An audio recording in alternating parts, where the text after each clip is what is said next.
एक 52 कार्ड्स का सेट है। उसमें से आप क्या करें, एक के बाद एक कार्ड निकाल रहे हैं। एक आपने ड्रॉ किया, तब आपके पास 51 कार्ड्स बचा।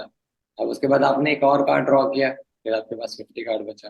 फिर आपने एक और कार्ड ड्रॉ किया, फिर आपके पास 49 कार्ड बचा। तो आप क्या कर रहे हैं कि यानी आपका जो एक इवेंट हो रहा है, दूसरा इवेंट उस पर डिपेंडेंट है, क्योंकि ये जो सैंपल स्पेस है वो उसको चेंज कर देता है। यहाँ से जैसे ही उसने एक कार्ड ड्रॉ किया, तो आपका सैंपल स्पेस चेंज हो गया। यानी ये क्या है, आपका कंडीशनल प्रोबेबिलिटी का प्रॉब्लम बनता चला जाता है। यानी एक के बाद एक चीजें हो रही है, और वो आपका सैंपल स्पेस को चेंज करता जा रहा है।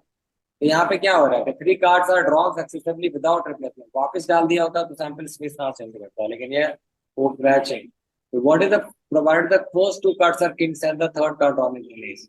यानी पहला जो कार्ड ड्रॉ किया है वो आपका होना चाहिए किंग, ये चाहिए इनको किंग, ये भी चाहिए इनको किंग, और ये जो तीसरा कार्ड चाहिए यहाँ पे आपने जो ड्रॉ किया है वो आपको एस।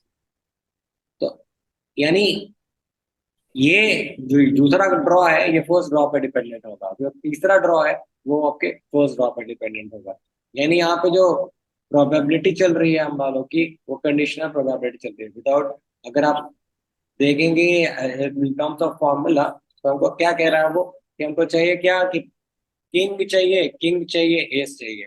ठीक है, उसके लिए पहले में क्या होना चाहिए कि पहले वाले में आपको किंग चाहिए, इन सेंस पहले वाले में। फिर दूसरे वाले में किंग चाहिए, गिवन दैट ये फर्स्ट वाला किंग है। ऐसा नहीं कि दूसरे वाले में किंग आ गया, पहले वाले में कुछ आ रहा है, हमको पहले वाला भी वही चाहिए।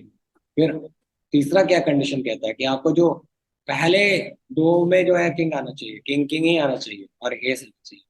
तो यहाँ पे अगर आपको तीनों एक साथ होने हैं, यानी तीनों एक साथ होना है, उसका मतलब है कि ये आपका प्रोबेबिलिटी का तरीका ऐसे बनेगा। ठीक है, ये फॉर्मूला बनेगा। और दूसरे तरीके से सोचना है कि अगर तीनों काम एक साथ हो रहे हैं, एक के बाद एक के बाद एक, तो तीनों काम एक साथ होने का मतलब है कि एम वेज एन वेज और पी वेज, ये सारे काम एक साथ m into n into p ways में होंगे। तो अगर ये समझ में आ जाएगा तो इसे निकाल देंगे, नहीं समझ में आया तो उसको फर्दर हम लोग करके करेंगे। यानी पहला ड्रॉ में मेरा किंग निकले, यानी मेरे पास कुल पॉसिबिलिटी चार किंग की है, तो 4 C1, और उसमें से मेरे 52 C1 सारे कार्ड्स हैं, तो ये मेरा बन गया 4/52 विच इज ओके। नाउ जब एक किंग निकल गया मेरा, यहाँ पे 51 कार्ड अब मेरे पास बचे हैं। यानी मेरे पास बचा क्या है, मेरे पास बचे हुए हैं 3 किंग्स बचे हुए हैं, और मेरे पास मतलब total rest of the cards जो हमारे पास बचे हुए हैं वो 48 है। यानी 48 रेस्ट ऑफ द कार्ड्स। यानी लेकिन यहाँ पे हमको होना क्या चाहिए, फिर से किंग ही ड्रॉ करना चाहिए। यानी 3 में से एक ड्रॉ हो सकता है, 3C1, और यहाँ पे मेरे कुल कार्ड 51 है, तो यानी 51C1। यानी ये आपका हो गया 3/751, या आप इसको कह सकते हैं 1/17। अब ये हो गया, ये हो गया। फिर से मेरे कार्ड्स चेंज हो गए, क्योंकि मेरा दो किंग निकल चुका है, दो किंग निकल गया तो दो किंग बचा मेरे पास। एसेस तो 4 ही बचे हैं, क्योंकि 4 एस मेरा था पहले भी, अभी भी कोई भी मैंने ड्रॉ नहीं किया है। और कुल कार्ड मेरे पास बचे हैं, आपके पास कुल कार्ड आपके बचे हैं, यहाँ पे एक निकला, यहाँ पे दो निकला, यानी आपके पास कुल कार्ड 50 बचे हैं। तो यानी आपके पास कुल मिला के 4 2 6, और ये 40 44 44।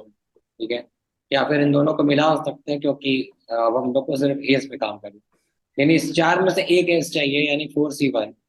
और हमारे पास कुल कार्ड कितने बचे हैं, 50, तो 50C1 एज सच।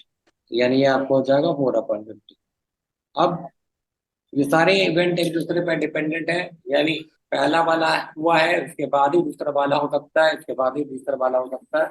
तो इसलिए आप इसको इस तरह से मल्टीप्लाई करेंगे, 1/13 इंटू 1/17 इंटू 4/50, लाइक दिस, और आपका जो भी आंसर आएगा वो आएगा। यानी आपको इसको लिख देते हैं 4/25, यानी आपका 2/13 गुना 17 गुना 25, ये जो भी नंबर आएगा वो वही होगा।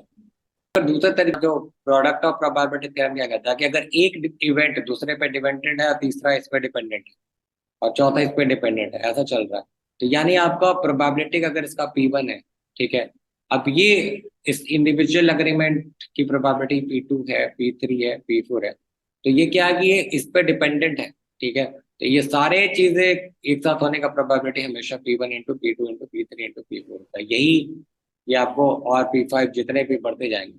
यानी अगर एक दूसरे पे डिपेंडेंट चलता जा रहा है, यानी ये हो गया उसके बाद ये हो रहा है, ये हो गया उसके बाद ये हो रहा है, ये हो रहा है उसके बाद ये हो रहा है, तो यानी इन सब चीजों में आपको मल्टीप्लाई करना है। यही मल्टीप्लीकेशन थ्योरम है। अगर सिंपली वे में अगर पुट करना है without further thinking as to how we get this, इसका मतलब यही है कि अगर अगर एक इवेंट दूसरे पे डिपेंडेंट होता है तो आपको पहले इवेंट का प्रोबेबिलिटी निकालना है, फिर दूसरे इवेंट का निकालना है, फिर तीसरे का, फिर चौथे का, और सबको मल्टीप्लाई करना है। यही है मल्टीप्लीकेशन थ्योरम।